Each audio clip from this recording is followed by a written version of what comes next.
नमस्कार दोस्तों, स्वागत है मेरे चैनल दी एक्टिव तरुण में। मैं हूं आपका दोस्त तरुण और स्वागत करता हूं आज की एक और म्यूचुअल फंड रिव्यू की वीडियो में। आज स्पेशली मैं बात करने वाला हूं Motilal Oswal mid cap fund direct plan. क्यों इसमें इतनी भारी गिरावट आ रही है, क्यों ये कैटेगरी से ज्यादा गिर रहा है, इसी के ऊपर बात करने वाले हैं। एक्चुअल में इसमें हुआ क्या आया था कि एक फंड जब मार्केट पूरी तरह से ध्वस्त थी, गिर रही थी, तब भी ये पॉजिटिव रिटर्न दे रहा था 5%, 6%।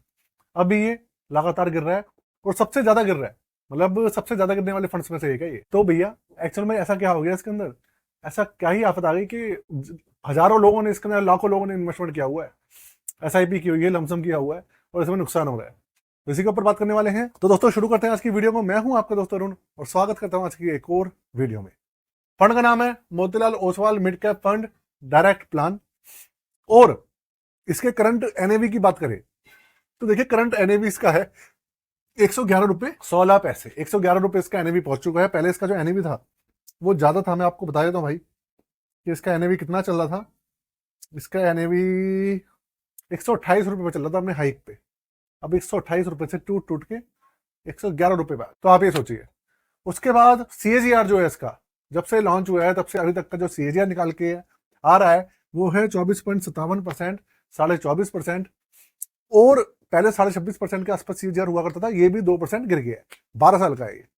और अगर आप कहें भैया पिछले एक साल में कितने रिटर्न दिए हैं, तो पिछले एक साल में 32.74% का रिटर्न है इसका। एक साल में टोटल 32.74% रिटर्न है और 6 महीने में माइनस में 0.65% है। 3 महीने में जो रिटर्न आए हैं वो आए हैं माइनस में 8.17%। और पिछले एक महीने के रिटर्न आप देखो, माइनस में 12% का रिटर्न। माइनस में 12%। आप सोचिए, अपने आप में बहुत ही बड़ी बात है ऐसे 5 स्टार रैंकिंग के फंड के लिए। अब इसके पीछे कारण क्या है? देखिए मार्केट गिर रही है, सबसे बड़ा कारण तो वही। लेकिन अगर मैं कैटेगरी वाइज बात करूं तो SBI mid cap magnum fund जो है वो हमारा गिरा है 4.5%, अगर मैं जनवरी महीने की बात करूं। और ये तकरीबन है आपका 12%। तो आप एक आइडिया लगाइए उसमें और इसमें कितना गया। एचडीएफसी ले लो, एचडीएफसी भी 7-8% के आसपास है और उससे भी ये 4% ज्यादा है। रीजन मैं आपको बताऊंगा, बने रहिएगा। आगे क्या करना है उसके ऊपर बात करेंगे। और पूरी की पूरी जो वीडियो है एजुकेशन पर्पज के लिए, किसी भी तरीके का रिकमेंडेशन नहीं है दोस्तों। आगे चलते हैं। देखिए ये ना 5 स्टार रैंकिंग का फंड है। वैल्यू रिसर्च वालों ने इनको इसको 5 स्टार की रैंकिंग दी है, क्रिसिल ने इसको 5 स्टार की रैंकिंग दी है। रैंकिंग सारी बड़ी संस्थाएं हैं 5 स्टार की दी हुई है, नंबर 1 फंड है ये।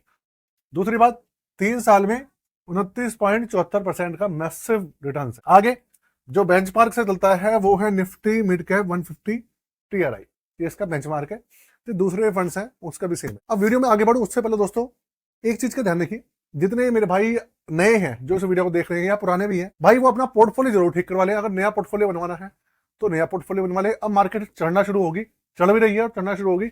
और अगर अभी भी आपका पोर्टफोलियो ठीक नहीं है तो आपको बहुत नुकसान हो सकता है। जहां रिटर्न्स आपको ज्यादा मिलेंगे वहीं आपका पोर्टफोलियो बेकार है तो भैया आपको रिटर्न्स डाउन मिलेंगे। तो पोर्टफोलियो रिव्यू करवाना है, नया बनवाना है, आप बनवा सकते हैं। चार्जेस 999 में। डिस्क्रिप्शन में व्हाट्सएप नंबर है, आप उस पर अपना जो एप्लीकेशन है वो आप प्लेस कर सकते हैं, मतलब मुझे व्हाट्सएप पे अपनी रिक्वेस्ट डाल सकते हैं। अब गिरने का जो सबसे बड़ा कारण है ना वो ये है कि पिछले 1.5 महीने से मोतीलाल ओसवाल को लेके ना जो पूरा म्यूचुअल फंड हाउस है उसको लेके कुछ ना अफवाहें फैल रही। कभी कल्याण ज्वेलर्स वाली, कभी आपका अभी सेबी ने इनकी सिक्योरिटी एजेंसी वगैरह कुछ है उसके ऊपर कुछ पेनल्टी वगैरह लगाई है और सब चीजों को भी लेके। और लगातार जितने भी यूट्यूबर्स हैं एक के बाद एक वीडियोस बना रहे हैं कि भैया क्यों गिर रहा है फंड, क्यों गिर रहा है, क्यों मोतीलाल स्कीम्स गिर रही हैं, इस तरीके की वीडियोस आ रही है। तो इस वजह से भी इसका खामियाजा जो है पूरी स्कीम्स को भरना पड़ रहा है। और इसके अंदर जो गिरावट का सबसे बड़ा कारण है वो है इसके अंदर कल्याण ज्वेलर्स का स्टेक होना। इस फंड के अंदर करीबन करीबन 8 से 9% की हिस्सेदारी जो है कल्याण ज्वेलर्स की है। और कल्याण ज्वेलर्स के अंदर करीबन करीबन 30 से 35% की गिरावट हुई थी अभी पिछले महीने। इस वजह से इस फंड के अंदर आपको 4-5% की जो एक्स्ट्रा गिरावट दिख रही है वो इसकी वजह से। दूसरी बात, कुछ जो अफवाहें चल रही थी उसकी वजह से। अब आपको मैं एक बात बता दूं, देखिए किसी भी तरीके की रेट की खबर झूठी है। कोई कोलेबोरेशन की कोई खबर आई कि भैया आपका कोई फंड मैनेजर मिल गया, कुछ हो गया, खबर झूठी है। सारी अफवाहें जो भी हैं वो अभी तक जितनी भी आई हैं सारी झूठी है। बस वही बात है कि भैया किसी चीज को अगर किसी चीज के बारे में अगर नेगेटिव बात चलती रहती है तो उसका जो खामियाजा है वो तो भुगतना पड़ता ही है, स्टॉक मार्केट में ये सब चीज चलती है, तो इस वजह से इसके अंदर डाउन हुआ है। अगर आप पूछेंगे फंड के अंदर कुछ कमी है या नहीं है, क्या कहानी है, तो देखिए मैं आपको बता दूं, फंड के अंदर 0% की कमी है, 0%, कोई भी कमी नहीं है, किसी भी तरीके की दिक्कत नहीं है, फंड के अंदर कोई भी प्रॉब्लम नहीं। जैसा पहले से चल, देखिए आप ये सोचिए कि जो इसका 24.5-26% का सीजीआर था अभी एक महीने पहले, तो यार लगातार 12 साल से आप सोचिए वो मेंटेन किया हुआ है, तो 12 साल में कुछ फंड का दम है तभी तो मेंटेन किया हुआ है, तो सोचने वाली बात है। तो इसलिए घबराने वाली कोई बात नहीं है, किसी भी तरीके की कोई भी प्रॉब्लम नहीं है, ना तो किसी स्कीम के अंदर म्यूचुअल फंड की और मोतीलाल ओसवाल की म्यूचुअल फंड की, और ना ही मिड कैप वाले के अंदर, सब ओके है। आगे चलते हैं, बात करते हैं इसके एक्सपेंसिव रेशियो की। 0.65% का एक्सपेंसिव रेशियो है, जो कि नॉमिनल है, ज्यादा नहीं है कम भी नहीं है, नॉमिनल है।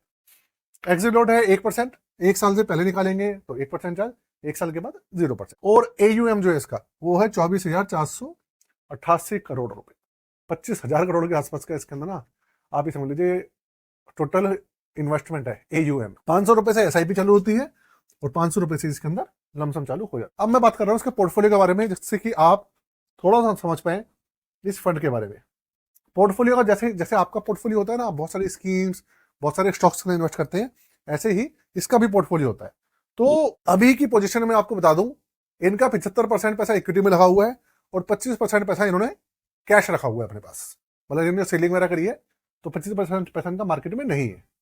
दूसरी बात, अभी इनके स्टॉक्स, टोटल जो स्टॉक्स हैं वो 25 है, ज्यादा नहीं, पहले 18-19 हुआ करते थे, अभी इन्होंने अपने जो स्टॉक्स हैं वो बढ़ाए हैं पोर्टफोलियो में, टोटल 25 स्टॉक्स है। और मिड कैप के अंदर 48% है और बाकी सारा लार्ज कैप, ठीक है ना, स्मॉल कैप में कोई पैसा नहीं है। और अगर आप सेक्टर वाइज बात करेंगे तो 8 सेक्टर के अंदर पैसा लगा हुआ है।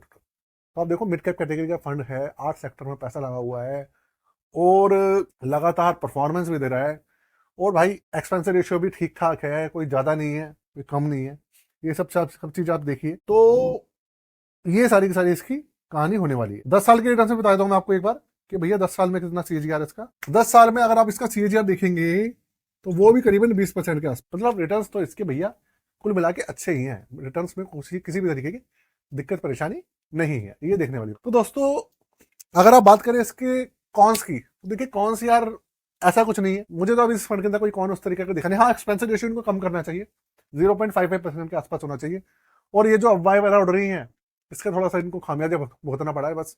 लेकिन देखिए वो तो अफवाहें तो भैया किसके बारे में उड़ सकती है, उसका कौन से कोई मतलब नहीं है।